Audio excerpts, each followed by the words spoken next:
வணக்கம்.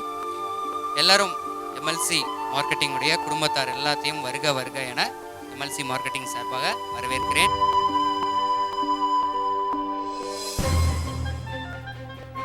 MLC marketing நிறுவனத்துடைய தலை தூண் அப்படின்லாம் சொல்லலாம். நம்மளுடைய மேனேஜிங் டைரக்டர் அவர்களை அஷ்ரஃப் அலி சார் அவர்களை வரவேற்கிறோம்.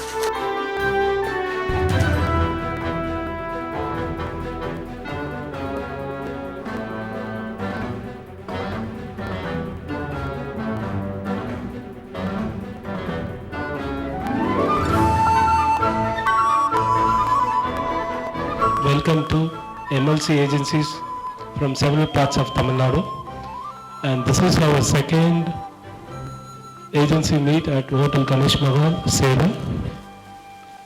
And again, once more, I welcome everybody. அன்புக்குரிய எம்எல்சியின் குடும்பத்தினர்களே, உங்களை வரவேற்பதில் மீண்டும் ஒரு முறை நான் சந்தோஷம் அடைந்து கொள்கிறேன். நம்முடைய எம்எல்சி மார்க்கெட்டிங் நிறுவனம் தமிழகத்தில் ஒரு பரபரப்பாக ஒரு விரும்பி பேசக்கூடிய ஒரு விஷயமாக இன்று ஆகிவிட்டது. ஆனால் அவங்க விரும்பி பேசுகிற அளவுக்கு நம்மளுடைய உழைப்பு இருக்குதான்னு பார்த்தாக்கா அதில் மிக குறைவான ஒரு சந்தோஷம் கிடைக்கிற அளவுக்குள்ள உழைப்பு தான் இருக்குது. அதை நல்ல முறையில் நீங்கள் கவனித்து நாமளும் வெற்றி பெறணும், நம்மளுடைய எம்எல்சி நிறுவனமும் வெற்றி பெறணும். இன்னும் இதில் வர்றதுக்கு தயக்கப்படக்கூடிய அனைத்து முகவர்களையும் வாடிக்கையாளர்களையும் நம்ம அரவணைச்சு செல்லக்கூடிய ஒரு மகத்தான வெற்றியை நாம் அடையணும் கேட்டுக்கொண்டு எனக்கு வாய்ப்பளித்தமைக்கு நன்றி கூறி விடைபெறுகிறேன். கேஆர் ஏஜென்சி என்ற பெயர் வைத்து அவர்கள் 79 சேல்ஸ் முடிச்சிருக்கிறாங்க. நான் அவங்களை ஏஜென்சின்னு சொல்றேன், என்னுடைய ஸ்டாக்கிஸ்ட்னு சொல்றேன். அவங்க அங்கீகரிக்க மாட்டேன்றாங்க. என்ன சொல்றாங்க தெரியுங்களா? நாங்க ஏஜென்சி அல்ல, நாங்க வெளியே இருந்து தனியா செய்யறோம்னு சொல்ல. அவங்க இன்னும் பக்கத்துல வந்து பிரான்ச்ன்றாங்க. நாங்களும் ஒரு பிரான்ச். கம்பெனி வந்து அவங்களுக்கு அட்வான்ஸ் ஊக்கத்தொகையாக 20,000 ரூபாய் பணம் கொடுக்குறோம். அடுத்து பாத்தீங்கன்னாக்கா சன் ஏஜென்சின்னு சொல்லிட்டு 2 பேர் இருக்கிறாங்க. மிஸ்டர் பிரதாப் அவர்களும் மிஸ்டர் ஆறுமுகம் அவர்களும் 63 வியாபாரம் செய்ததுக்காக வேண்டி அவர்களுக்கும் அந்த 20,000 தொகையை கொடுக்க நம்ம ரெடியா இருக்கோம். அதே மாதிரி பண்ண அடுத்த லெவல்ல இருக்கிறவங்க அபு ஏஜென்சின்னு சொல்லிட்டு குறிப்பா அவரை சொல்லணும். அவர் பண்ண சாதனை பாத்தீங்கன்னா ஒரு 25 நாள்ல ஏறக்குறைய 37 சேல்ஸ் கொடுத்திருக்கிறார். ஆர்எம்ஆர் ஏஜென்சி இவருடைய டைம் பாத்தீங்கன்னா இன்னும் குறைவு. அவருக்கு வந்து 1 மாசம்னா அதை விட குறைவு. அதாவது எந்த குதிரையுமே சோட போகாத குதிரைங்க. 13 நாட்கள் இன்னைக்கு சேர்த்தனா இன்னைக்கு லீவ் எடுத்திருக்காரு, இன்னைக்கு வந்திருக்கிறாரு. அப்ப இன்னைக்கு கணக்குல வராது. 13 நாள்ல அவரு கொடுத்தது பாத்தீங்கன்னாக்கா 33 சேல்ஸ்.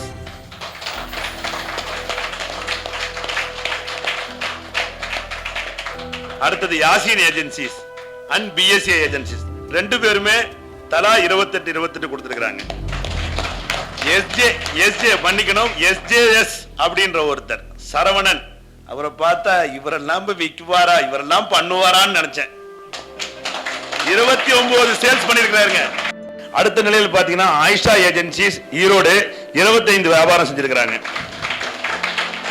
யாசின் ஏஜென்சி 28 கொடுத்தவர்களுக்கு நாம் ஒரு சாதனை பரிசாக, அதாவது இது முதல் ஊக்க பரிசாக கொடுக்கிறோம். இந்த பரிசு என்பது அவர்களுக்கு வரவேண்டிய லாபத்திற்கு முன் அட்வான்ஸான தொகையை கொடுக்கிறோம்.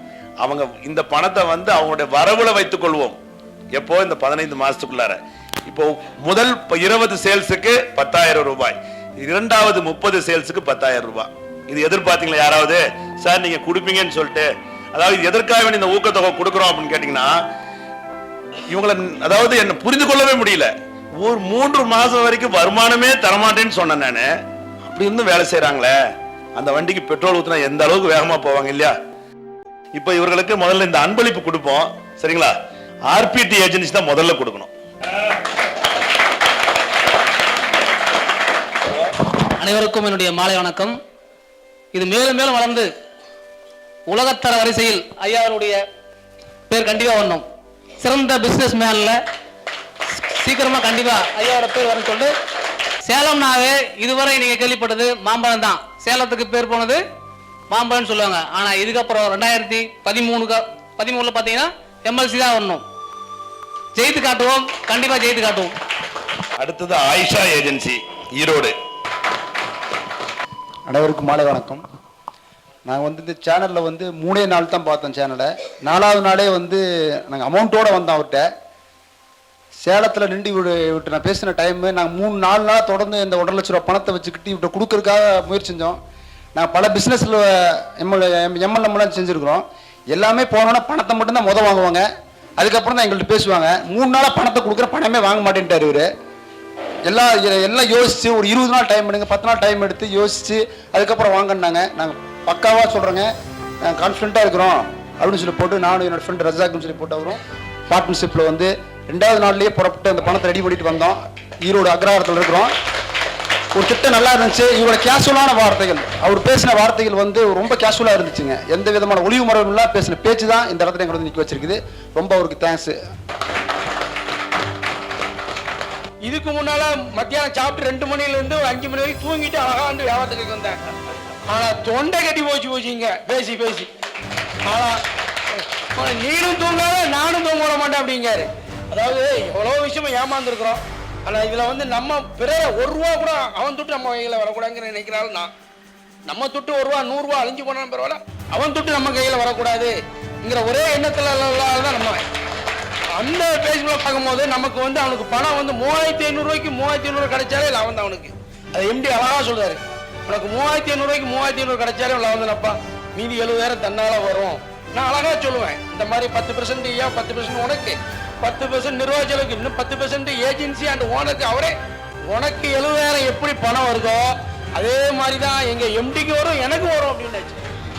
BSc agency Salem. இவங்களை வந்து நான் ஒரு மகளுடைய ஸ்தானத்துல, அதாவது இவங்க போன்ல பேசுவாங்க, எனக்கு பேசிட்டு அப்பா உடம்ப பார்த்துக்குங்க, சாப்பிட்டீங்களா, ரெஸ்ட் எடுங்க, அதிகமா பேசாதீங்க, கெஞ்சி கேட்டுட்டு வீட்டுக்காரர் கொடுப்பாரு, அவர் என்கிட்ட பேசிக்கிட்டே இருப்பாரு. நான் ஒன்று சொல்லிக்க விரும்புகிறேன். இந்த எம்எல்சி மார்க்கெட்டிங்கை வந்து இந்திய பொருளாதாரத்தை கண்டிப்பா உயர்த்துன்னு சொல்லிக்கிறேன். எஸ்ஜேஎஸ் வாணியம்பாடி சரவணன் அவர்கள். அதாவது வாங்க இப்படி வாங்க, ஏதாவது சொல்லணும் போல இருக்குல்ல, செய்வாரு ஆனா செய்ய மாட்டாரு, அப்படிதான் நினைச்சங்க. இவர் என்ன செஞ்சிருக்காருன்னு கேட்டீங்கன்னாக்கா, வித்தியாசமான ஒரு சிந்தனை உடையவர். இவருக்காக வேண்டி ஒரு தனி அங்கீகாரம் கொடுக்க வேண்டிய ஒரு நிலை என்னன்னு கேட்டீங்கன்னா, திருநெல்வேலியில் இருக்கக்கூடிய திரு ராஜு என்பவர் ஒவ்வொரு வாடிக்கையாளருக்கு வேண்டி சென்னையில் அவங்க குடும்பத்தில் இருக்கக்கூடிய நபருக்கு பொருள் நம்ம இடத்துல கேட்கிறார். அப்போ அவர் நமக்கு ஏஜென்சி அல்ல, அவர் அண்ணன் யாசின் அண்ணா, அவங்களுடைய யாசின் ஏஜென்சியினுடைய வாடிக்கையாளர். அப்பொழுது அந்த சென்னைக்கு இன்னும் நம்ம கொண்டு வரல அப்படின்னு சொன்ன நிலையில இவர் இடத்துல இவர் என்ன பண்ணிருக்காருன்னா, சென்னை சுற்றுல இருக்கக்கூடிய பக்கத்துல எந்த ஊர்ல இருக்குது அப்படின்னு சொல்லிட்டு பார்க்கும் பொழுது முதல் நிலையா வந்த வாணியம்பாடி ஊர் தான் முதல்ல வந்தது. அந்த ஊருக்காரருக்கு போன் பண்றாரு. போன் பண்ணிட்டு என்ன சொல்றாரு தெரியுங்களா, இவர் பொருளை சென்னைக்கே எடுத்துட்டு போயிட்டாரு. சொந்த செலவுல ஒரு வண்டியில ஏறி வாணியம்பாடியில இருந்து சென்னைக்கு போய் டெலிவரி கொடுத்ததற்கு அந்த வாடிக்கையாளர் வாணியம்பாடிக்கு நிரந்தர வாடிக்கையாளரா மாறி இருக்கிறார். அதாவது எதுக்காக சொல்லணும் கேட்டீங்கன்னா, இப்படிதான் வேலை செய்யணும். நான் சொன்ன ஏற்கனவே பார்த்தா அப்படி தோணலேன்னு சொல்லிட்டு உறுதியா சொல்லுவேன், இவரு செஞ்ச மாதிரி யாரும் செய்யலன்ற ஃபீலிங் எனக்கு இருக்குது. அப்படி எல்லாரும் முயற்சி எப்படி இருக்கும்? ஆர்எம்ஆர் சங்ககிரி. உழைப்பு இருந்தா கண்டிப்பா அந்த இடத்துல நம்மளுக்கு அதுக்கு உண்டான ஊதியம் கண்டிப்பா கிடைக்குங்க. அதாவது மழை பெய்யறதுல பல விதம் இருக்குங்க. ஒண்ணு அப்படியே சாரலா தூரும் இல்லையா, இன்னொன்னு அப்படியே நிதானமா பெய்யும். அடுத்து என்ன தெரியுங்களா, சட சட சட சட சடன்னு அடிக்கும் இல்லைங்களா. இவர் வந்து சட சட சட சட சடன்னு அடிச்சிட்டாருங்க. இவரும் இவங்க மனைவியும், இவங்க கணவன் மனைவி 2 பேருமே முழுக்க முழுக்க முழுக்க ஃபீல்ட்ல இறங்கி இவங்க சாதனை வந்து ரொம்ப அபரிமிதமானதுங்க. இதுக்கு வந்து வார்த்தையே இல்ல, முடியுமான்ற நிலையே இல்ல. ஒரே ஒரு வியாபாரத்தை க்ளோஸ் பண்றதுக்கு நான் பார்த்திருக்கிறேன். தொடர்ந்து 1 வாரம் முயற்சி, 10 நாள் முயற்சி, 10 நாளைக்கு பின்னால அவருடைய மனநிலை மாறும். மாறும் பொழுது என்னை விட ஒரு பெரியவரை கூட்டு போய் உட்கார வச்சு பேசி ஓரளவுக்கு டியூன் பண்ணி 99% ஒர்க் அவுட் பண்ணதுக்கு பின்னால மறுநாள் காலையில அப்பா தொல்லை தாங்க முடியல, இவருக்கு பணத்தை கொடுத்து நான் பொருளை வாங்கிக்கலான்ற நிலையில வரும்போது பணத்தை வாங்குறதுக்கு மறுநாள் காலையில ஃப்ரெஷ்ஷா குளிச்சுட்டு 3-3:30 மணிக்கெல்லாம் எல்லா வேலையும் முடிச்சுட்டு அந்த இடத்துக்கு போவாரு. அந்த யாருக்காக வேண்டி இவர் 1 மாதம் முயற்சி செய்தாரோ அவருடைய நிலையிலெல்லாம் கீழ் நிலையில் இருக்கக்கூடிய ஒரு வேலைக்காரன் வச்சுக்கோ, ஒரு வீட்டு தொழிலாளின்னு வச்சுக்கோ. ஏன்னா வேற வேலை இல்லையானா, ஏன்னா இதெல்லாம் போய் வாங்கிக்கிட்டுன்னு ஒரே ஒரு வார்த்தை சொல்லுவாரு, ஏங்க போயிட்டு நாளைக்கு வாங்க, இன்னொரு நாளைக்கு பார்க்கலான்றாரு இல்லைங்களா. ஒரு பொருளை விற்பதற்கு அவ்வளவு கஷ்டப்படணும். ஆனா எம்எல்சி என்ன செய்தீங்களா, நோட்டீஸை கொண்டு போய் வீட்டுல போட்டேன்னாரு. வந்தாங்களா வாடிக்கையாளர்கள்? இவர் சொன்னது பூராமே வாங்க மளிகை கடை, வித்தியாசமான ஒரு மளிகை கடை திறந்திருக்கிறார். இவருடைய நிலையில அப்படித்தாங்க. அப்போ குறைந்தது ஒரு 15-17 நாட்கள்லயே இவ்வளவு பெரிய சாதனை என்றால் அடுத்த நாட்கள்ல இவரை போட்டி போடணும் எல்லாருமே.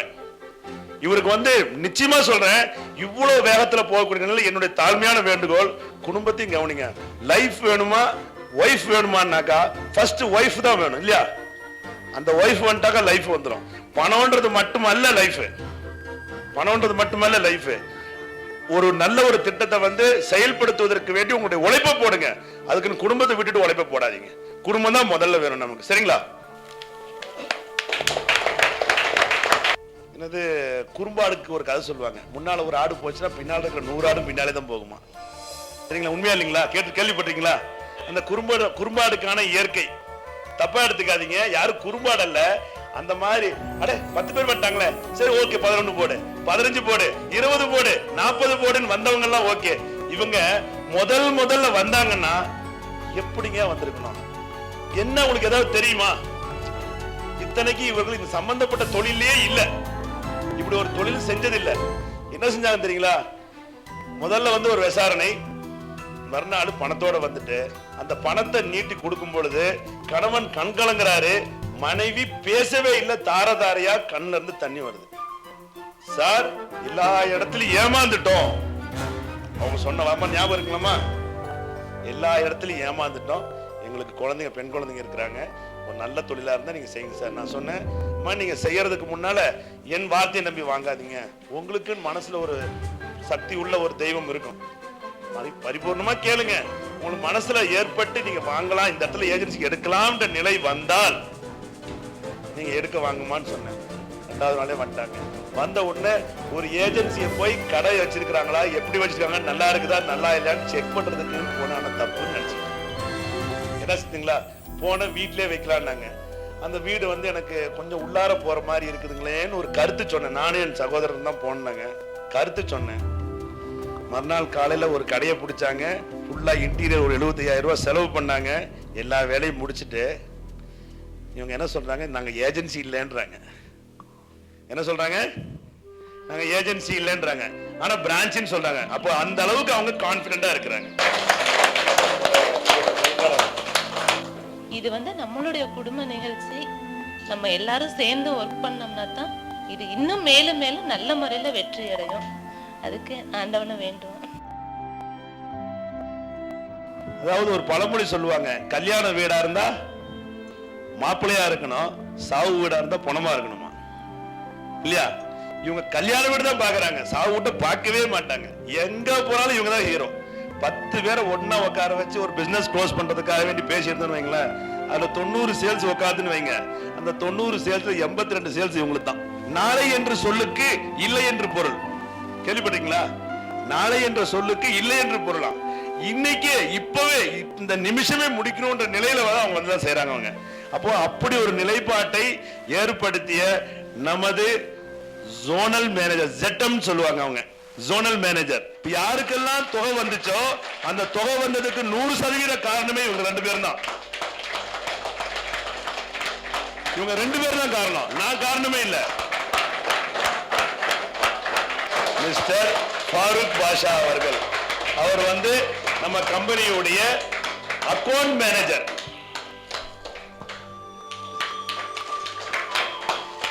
எந்த வேலையும் செய்வேன் என்ற நிலையில் வந்த ஒரு சிறுவன் தன்னுடைய திறமை மறைச்சு வச்சிருந்தான். அவங்க அறிமுகப்படுத்தின நபர் எனக்கு ரொம்ப பழைய பாலிய நண்பர், அவர் அறிமுகப்படுத்தினாரு. அவர் அறிமுகப்படுத்தும் போது ஆஃபீஸ் பாய்க்கு பையனை எடுத்துக்கங்கன்னாரு. ஆனால் அது ஆஃபீஸ் பாய் இல்லை, ஆஃபீஸுக்கு அவன் தான் பாய்ன்றது அப்புறம் தான் தெரிஞ்சு. வீட்டுக்கு போங்க, உங்களுக்கு நிரந்தர வருமானம் கொடுக்குறேன்னு சொல்லிட்டு, ஆனா இல்ல சார் என்னை சோர்வுடையவனாக ஆக்கிறாதீங்க, என்ன சோர்வுடையவனாக ஆக்கிறாதீங்க, என்ன நான் வேலை செய்யறதுல ரொம்ப இன்ட்ரெஸ்டா இருக்கிறேன் அப்படின்னு சொல்லிட்டு நம்ம நிறுவனத்துல தொடர்ந்து வேலை செய்யறாரு. அவருக்கு நாம முதல்ல வரக்கூடிய வாடிக்கையாளர்கிட்ட பேசுறதுக்காக வேண்டி இது செஞ்சோம். இப்ப என்ன சொன்னா, அவருக்குன்னு ஒரு சீட்டை கொடுத்து உட்காந்து வரக்கூடிய போன் காலை மட்டும் பேசுங்க அப்படின்ற ஒரு பதவி உயர்வு கொடுத்துருக்கிறோம். அவருக்கு மனமார்ந்த நன்றியை ஒரு கையெழுத்தோட சொல்லிக்கிறோம். எம்எல்சியினுடைய தலைமை அலுவலகத்துக்கு மாத்திரமல்ல, ஏஜென்சியா இருக்கிறவங்களுக்கும் நாங்க ஒரு எஃப் கோட், அதாவது IRDA எக்ஸாம் எழுதி உங்களுக்கும் எஃப் கோடுக்கான வழி உண்டாக்கி தரோம் இலவசமாக. இவரு பாத்தீங்கன்னா, என் மகனுக்காக வேண்டி நான் வாழ்றேன், என் மகனுக்காக வேண்டி நான் வாழ்றேன், என் உயிர் இருக்கிற வரைக்கும் அவனுக்கு அவன் அந்த 20 வயசுல என்ன வேலை செஞ்சு உழைச்சு செய்வானோ அந்த வேலையை என்னுடைய வயசு முடிவு வரைக்கும் வேலை செஞ்சு வாழ்றேன்ற ஒரு நிலைக்கு வந்திருக்கிறாரு. இப்ப இவங்களுக்கு கண்டிப்பா ஒரு கரகோஷம் நம்ம கொடுத்தாகணும். அதாவது இந்த பில்டிங்ல கல் விழுந்தாக்கா கல்லு திரும்பி போய் விழுந்துரும். நம்மளது கண்ணாடி கோட்டை, நாம இன்னும் நிலைக்கு வரல, இப்பதான் உயர்ந்து வந்துகிட்டு இருக்கிறோம். நம்ம ஒரே ஒரு கல்லு விழுந்துச்சுனாக்கா சடசரசன் எல்லாம் கொட்டி போயிடும். அப்ப நம்ம இடத்துல திட்டத்துல இருக்கக்கூடிய நிலையில் எந்த ஒரு அதிகமான ஒரு வார்த்தையும் சொல்லாமல் அதற்குண்டான வார்த்தைகளை சொல்லி நம்பி வரக்கூடியவர்களுக்கு நல்ல பொருளை கொடுத்து, தரமான பொருட்களை கொடுத்து, ஏதாவது குறைகள் இருந்தால் அவர்களுடைய குறைகளை கருணையோடு அவங்க இடத்துல அணுகி கேட்டு இந்த வியாபாரத்தை மேலும் மேலும் மேலும் சிறக்கணும். SJ ஏஜென்சி பேரணாம்பேட் அவர்கள் நமக்காக வேண்டி சில வார்த்தைகள் பேசணும்னு ஆசைப்படுறாங்க. நிர்வாகிகள் அலி ஜனாப் இர்ஃபான் சாஹிப் அவர்களே, அலி ஜனாப் இனாமுல்லா சாஹிப் அவர்களே, அலி ஜனாப் முகமது பாஷா அவர்களே, இவர்கள் அனைத்திற்கும் மேலாக எல்லோருடைய மனதிலும் ஒரு தனி இடத்தை பிடித்து MLC என்னவென்று உலகத்தையே விளக்கக்கூடிய வகையிலே தன்னுடைய சொல்லாற்றலை, தன்னுடைய முழு பலத்தையும் பயன்படுத்தி இன்றைய தினம் ஒரு சாதனை நாயகர்களாக எங்களை எல்லாம் மாற்றிய அலி ஜனாப் அஷ்ரஃப் அலி சாஹிப் அவர்களே, எல்லா ஏஜென்சிகளின் சார்பாக வாழ்க வாழ்க. திக்கு தெரியாத காட்டிலே நாங்கள் இருந்தோம், ஆள் காட்டி மரமாக வாருங்கள், வியாபாரம் இருக்கிறது என்று எங்களை அழைத்தார். அநாதைகளாக இருந்தவர்களை அரவணைத்தார். வாழ்க வாழ்கவே, வாழ்க வாழ்கவே என்று கூறி வாய்ப்புக்கு நன்றி கூறி விடைபெறுகின்றேன். இன்றைக்கி நம்ம MLC marketing India private limited ஆஃபீஸில் இருக்கோம். இன்றைக்கி என்ன விழா, இவ்வளோ க்ரௌடு இருக்காங்க, என்ன ஸ்பெஷல் அப்படின்னா, எப்பயுமே MLC ஆஃபீஸில் பார்த்தீங்கன்னா அவங்க என்ட்ரி போடுறதுக்காக எக்கச்சக்கமான க்ரௌடு இருந்துகிட்டே தான் இருக்கும். ஒவ்வொரு நாளும் MLC மார்க்கெட்டிங் ஆஃபீஸ் பார்த்திங்கன்னா திருவிழா கோலமாக தான் இருக்கும். என்ன காரணம் அப்படின்னா, என்ட்ரி ஃபில் பண்ணுறதுலேயும் அவங்க பொருள் வாங்குறதுலேயும் அக்கறை காட்டிகிட்டு இருப்பாங்க. இன்றைக்கி என்ன அப்படின்னா, ஸ்பெஷலாக இன்றைக்கி நிறையா பேர் இருக்காங்க. என்ன காரணம் அப்படின்னா, வாடிக்கையாளர்களுக்கு முதலீடே இல்லாத முதலாளி நீங்கள் ஆகலாம் அப்படின்னு நீங்கள் ஆட் பார்த்துருப்பீங்க. எல்லோரும் அவங்க வாங்கின பொருளுக்கு காசு திரும்பி கொடுக்குறாங்க அப்படின்னா அது எங்கே சாத்தியம்? நம்மளுடைய MLC மார்க்கெட்டிங்கில் தான். எப்படி அப்படிங்கிறத இன்றைக்கி நீங்கள் பார்க்க போகிறீங்க. இந்த நிகழ்ச்சியில் வாடிக்கையாளர் ஒருத்தர் வந்திருக்காரு, அவர்கிட்டே கேட்டு தெரிஞ்சுக்கலாம். அதாவது வெளியில் பொருள் நீங்கள் வாங்கிறதுக்கும் MLCயில் பொருள் வாங்கிறதுக்கும் உங்களுக்கு என்ன உணர்றீங்க, என்ன ஃபீல் பண்ணுறீங்க? பொருள் நல்லா இருக்குது, இங்கே விலையும் குறைவாக இருக்குது, மருந்துடைய திடமும் நல்லா இருக்குது, உடல் நலமும் நல்லா இருக்குது, சாப்பிட்றதுனால எந்த ஒரு ப்ராப்ளம் இல்லாமல் நல்லா இருக்குது மருந்து. இதை நான் 1 இயராக கண்டினியூவாக வாங்கி சாப்பிட்டுட்ருக்கேன். அதனால் எந்த ஒரு ப்ராப்ளம் இல்லை, நல்லா இருக்குது மருந்து சாப்பிட்றது. ஓகே, பொருளை பற்றி சொல்லிட்டீங்க. இந்த பிஸ்னஸ்க்கு இன்னும் நீங்கள் வரவே இல்லையே, பிஸ்னஸை பற்றி என்ன நினைக்கிறீங்க? பிஸ்னஸ் இப்போ நம்ம டெவலப் பண்ணணும், நம்ம அந்தளவு ஹார்ட் ஒர்க் பண்ணோம்னா இதை நம்ம நல்லா டெவலப் பண்ணி முன்னுக்கு கொண்டு வரலாம். மேற்கொண்டு நமக்கு பணம் கிடைக்க வாய்ப்பு இருக்குது. அப்போ நம்ம MLC மார்க்கெட்டில் நம்ம இதை நம்ம மேற்கொண்டு கண்டினியூவாக மூவ் பண்ணுறது நல்லா இருக்குங்க நான் விரும்புகிறேன். வணக்கம்மா, உங்கள் பேர்? மாதேஸ்வரி. எங்கேருந்து வரீங்க? வைப்மலை. எந்த மாவட்டம்? நாமக்கல் மாவட்டம். நாமக்கல் மாவட்டத்திலேருந்து வரீங்க. சரி, இந்த விளம்பரம் பார்த்துருக்கீங்களா நீங்கள்? எப்படி நம்ம MLCயில் நீங்கள் ஒரு பார்த்து தான் வந்தோம், விளம்பரம் பார்த்து தான் வந்திருக்கீங்க. சரி, மற்ற இடத்துல நீங்கள் பொருள் வாங்குறதுக்கும் இங்கே வாங்குறதுக்கும் என்ன நீங்கள் ஃபீல் பண்ணுறீங்க, எப்படி நினைக்கிறீங்க? பொருள் நல்லா இருக்குது, ரெண்டாவது பணமும் கிடைக்குது. அந்த ஒரு இதுலேயே வந்தோம். அப்போ ஃபஸ்ட்டு இவன் இல்லை அது அந்த இதை நீங்கள் எப்படி நம்புனீங்க? அதாவது மற்ற இடத்துல எல்லாம் பொருள் வாங்கினா பணம் தர மாட்டாங்க. சரியா? பில்லு கிடைக்கும், அவ்வளோதான். இன்றைக்கி உங்களுக்கு வந்து பணம் இன்னிலேருந்து வரப்போகுது நீங்கள் வாங்கின பொருளுக்கு, அப்படி தானே? அப்படிதான் நம்பி. சார் வணக்கம். வணக்கம். உங்கள் பேர் சொல்லுங்கள். பேர் வந்து விஜயகுமார், சேலம் சேலத்துலேருந்து வரேன். நீங்கள் எப்போ இருந்து இந்த கஸ்டமராக இருக்கீங்க எம்எல்சி மார்க்கெட்டிங்கில்? தீபாவளி அப்போ நான் வந்து பேப்பர் ஆட் பார்த்தேன். அப்போ வந்து ஒரு டிவிடி பிளேயர் வந்து வாங்கிட்டு போனேன். இப்போ வந்து சாரோட கான்செப்ட் வந்து எனக்கு பிடிச்சிருக்கு. ஏன்னா வந்து பிஸ்னஸ் வேர்ல்டில் பார்த்தோன்னா எந்த கம்பெனியுமே இது வந்து 30%, 40% லாபம் வந்து இருக்குது. அது வந்து எடுத்து கஸ்டமருக்கு வந்து இது வரைக்கும் யாருக்கும் வந்து தந்ததில்லை. எனக்கு வந்து 10% தரவர் நம்பிக்கை அவர் வந்து கொடுத்தனால வந்து ப்ராடக்ட்டும் வாங்கினேன். இப்போ வந்து மறுபடியும் நேற்று வந்து ஃபோனில் கூப்பிட்டு இந்த மாதிரி ஏடிஎம் கார்டு தரேன்னு சொல்லியிருக்காங்க. எனக்கு வந்து அப்போ இருந்து நம்பிக்கை வந்து இப்போ வந்து இன்னும் ஜாஸ்தி ஆகிடுச்சு. இந்த எம்எல்சி இதை வந்து நான் டிவியில் ஒரு தடவை பார்த்தேங்க நைட்டு. அப்போ இது வந்து ஒரு புதுமையாக இருந்தது எனக்கு. இப்போ உங்கள் பேர் மாதவராஜனா, நீங்கள் பதிவு பண்ணிட்டீங்க, இங்கே ஒரு பொருளை வாங்கிட்டீங்க அப்படின்னா எம்ஆர்பி ரேட்டுக்கு தான் வாங்குகிறோம். என்ன பொருள் இன்றைக்கி வந்து தமிழ்நாட்டில் என்ன தயாராகுதோ அனைத்து பிராண்டும் அதில் இருக்குது. தமிழ்நாட்டில் மட்டும் இல்லை சார், இந்தியா லெவல்லையும் சொல்கிறது வந்து இந்தியாவில் தயார் பண்ணுற அனைத்து பொருள்களும் இருக்குது, மார்க்கெட்டுக்கு வந்த பொருள்கள்.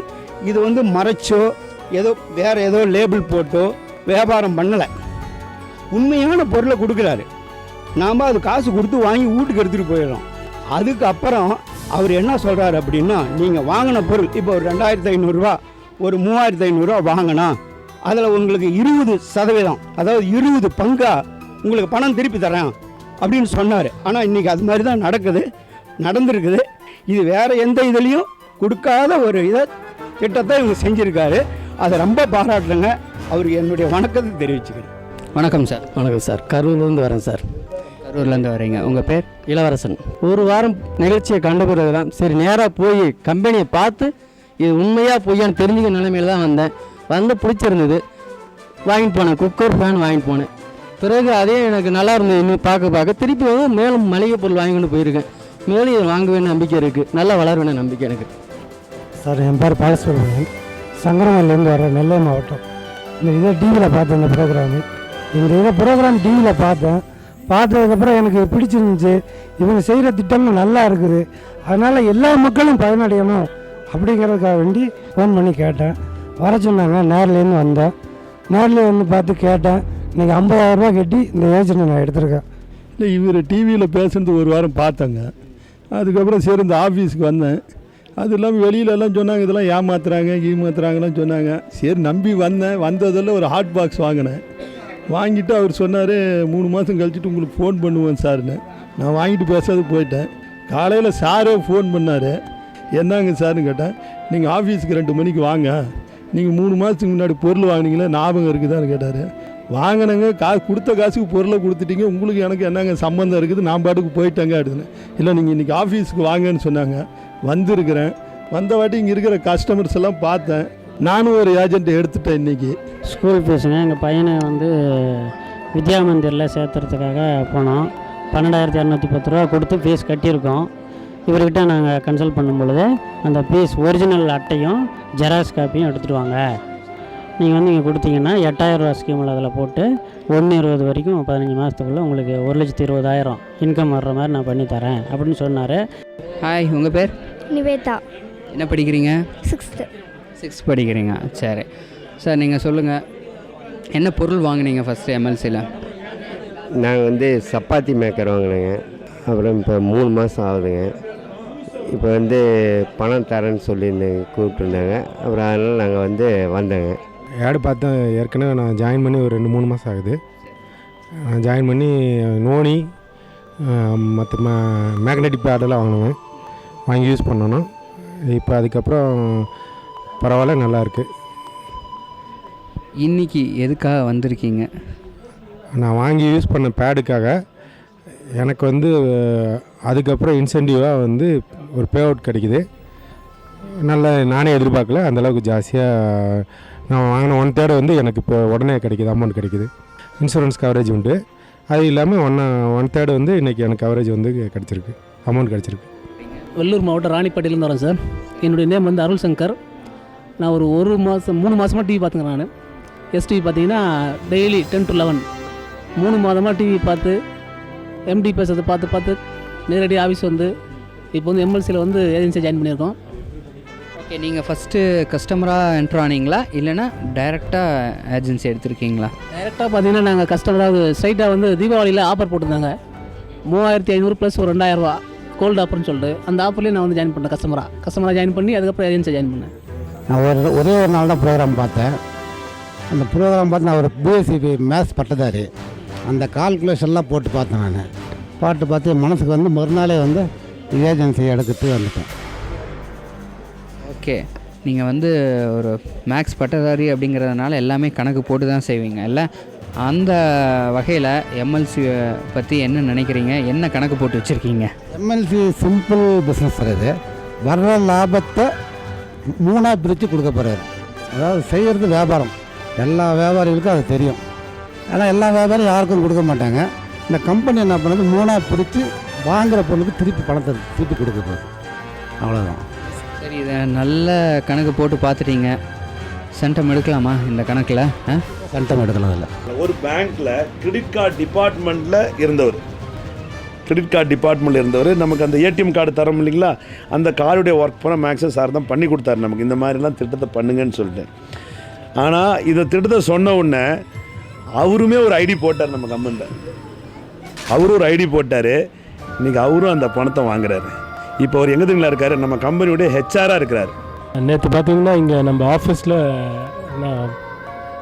மெயின் ஸ்டாஃபுங்க எல்லாம் சேர்ந்துட்டு எம்டிஸ் எல்லாம் சேர்ந்து ஒரு மீட்டிங்கில் உட்காந்துருந்தோம். அது பார்த்தீங்கன்னா திடீர்னு எனக்கு ஒரு கால் வந்துச்சு. என்னடா நம்ம ஆஃபீஸ் நம்பர்லேருந்து வருதுன்னு சொல்லி நான் ஃபோன் எடுத்தேன். அவர் எல்லாத்துக்கிட்டே ஒரு ஸ்லாங்கை யூஸ் பண்ணாரோ அதே தான் எனக்கும் திருப்பி சொல்கிறாரு. சார், உங்களுக்கு இது மாதிரி பே அவுட் ரிலீஸ் ஆகிருக்கு சார், நாளைக்கு காலைல 2 மணிக்கு வந்துடுங்க. உங்கள் வந்து ஆக்சிஸ் பேங்க் டெபிட் கார்டு வாங்கிட்டு போயிருங்கன்னு சொன்னார். நேரில் வரணுன்னா நான் அங்கேருந்து நேரில் இங்கே வந்துட்டேன். நிச்சயமாக நாம் எந்த நிலையில் இந்த கம்பெனியை உயர்த்தி கொண்டோம்னா அதை விட நல்ல நிலைக்கு ஒரு உயர்த்துவார்ன்ற நம்பிக்கையோடு அவர்கிட்ட நம்ம இந்த பொறுப்பை கொடுத்துருக்குறோம். நல்ல சிறப்பாக செய்கிறாரு. அதில் ஒரு முக்கியமான அவருக்கு வந்து ஒரு பெரிய ஒரு ப்ளஸ்ஸு, எத்தனை தான் வார்த்தையால் சொன்னாலும் தேனுன்னா இனிக்கும், சர்க்கரைனா இனிக்கும், புளின்னா புளிக்கும் இல்லைங்களா, மிளகான்னா உரைக்கும். இவருக்கு வந்து இங்கே நான் சம்பளம் தரணும் இல்லையா, அந்த வருமானம் வர ஆரம்பிச்சுன்றதோட பெரிய சந்தோஷம் கிடச்சிருச்சு. சார், உங்களுடைய மனநிலையில் என்ன ஃபீல் பண்ணுறீங்கன்றது மட்டும் தெளிவாக. மனநிலை திருப்தியாக இருக்குதுங்க வந்ததுக்கு. நான் எதிர்பார்க்கவே இல்லை இந்த மாதிரிலாம் நடக்கும், இதெல்லாம் ஏமாத்துறீங்கன்னு நினச்சேன். ஆனால் இங்கே வந்து பார்த்தா இன்ப அதிர்ச்சியாக இருக்குது எனக்கு. என்னுடைய வியாபார திட்டத்தை நான் உறுதியாக இருந்தேன். நான் செய்யக்கூடிய வியாபாரம் இதுதான், இது எந்த ஒரு நிலையிலையும் மக்களை நான் ஏமாத்தலை, வாங்கின பொருளுக்கு பணத்திற்கு பொருளை கொடுத்துட்றேன். அப்படி ஒரு நிலையை உருவாக்குனதுடைய நோக்கமே நான் என்ன சிந்திச்சேன்னு கேட்டிங்கன்னா, கிடைக்கிற லாபத்தை பங்கிட்டு கொடுக்கலான்றது தான். இப்போ உங்களுக்கு எல்லாத்துக்கும் நம்ம கார்டு கொடுத்துருவோம், ஏடிஎம் உடைய கார்டு கொடுத்துருவாங்க. இப்போ இந்த மாதத்தில் வந்து உங்களுக்கு வருமான நிலை ஆரம்பிச்சிருது. மாதம் நீங்கள் இனிமேல் எங்களுக்கு ஃபோன் பண்ணி வருமானத்தை மட்டும் கேட்டால் போதும். இது பார்த்தீங்கன்னாக்கா 2 லட்சம் ரூபாய்க்கான பாலிசி இருக்குது. அது இல்லாமல் 50,000 சொல்லிட்டு 1 லட்ச ரூபா, அதாவது 2 லட்சம் ரூபாய்க்கு வந்து நமக்கான பாலிசி, ஆக்சிடெண்டல் பாலிசி.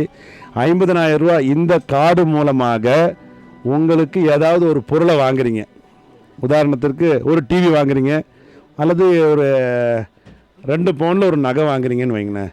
அந்த நகை தவற விட்டாலோ அல்லது திருடு போய் விட்டாலோ இந்த கார்டு மூலமாக வாங்கியதன் காரணமாக உங்களுக்கு 50,000 ரூபா வரைக்கும் கிளைம் கிடைக்கும். ஒரு விஷயம், ஒரு 50,000 ரூபா. இன்னொரு 50,000 ரூபா இந்த கார்டை வந்து நீங்கள் தவற விட்டுட்டீங்க, காணா போயிடுச்சு. அப்படி காணா போயிடுச்சுனாக்கா இந்த கார்டு 24 மணி நேரத்துக்குள்ளார நீங்கள் வந்து இந்த பேங்க்கில் தகவல் தெரிவிக்கணும். தகவல் தெரிவிக்காத நிலையில் இந்த கார்டில் இருந்து உங்களுக்கு பணத்தை ஏடிஎம்லேருந்து எடுத்துட்டாங்கன்னு வைங்களேன். இதில் இருக்கக்கூடிய கேஷை ஏடிஎம்லேருந்து எடுத்துட்டாங்கன்னா அதுக்கு 50,000 ரூபா. அந்த 24 மணி நேரத்துக்கு மேலே நீங்கள் தகவல் கொடுக்கலாம், அது செல்லாது. ஸோ இந்த கார்டு வந்து 50,000 திருடு போனால் வாங்கிக்கொள்ளலாம், 50,000 உங்கள் இடத்துல கார்டு திருடு போய் அதிலேருந்து பணத்தை வாங்கினா வாங்கிக்கொள்ளலாம். 2 லட்சம் ரூபாய் நமக்கான பாலிசி இந்த கார்டில் இருக்குது. இந்த கார்டு பார்த்திங்கன்னா ஒவ்வொரு வாடிக்கையாளருக்கும், அதாவது 3,500 ரூபாய்க்கு வாங்கக்கூடிய ஒவ்வொரு வாடிக்கையாளருக்குமே நம்ம இதை கொடுக்குறோம்.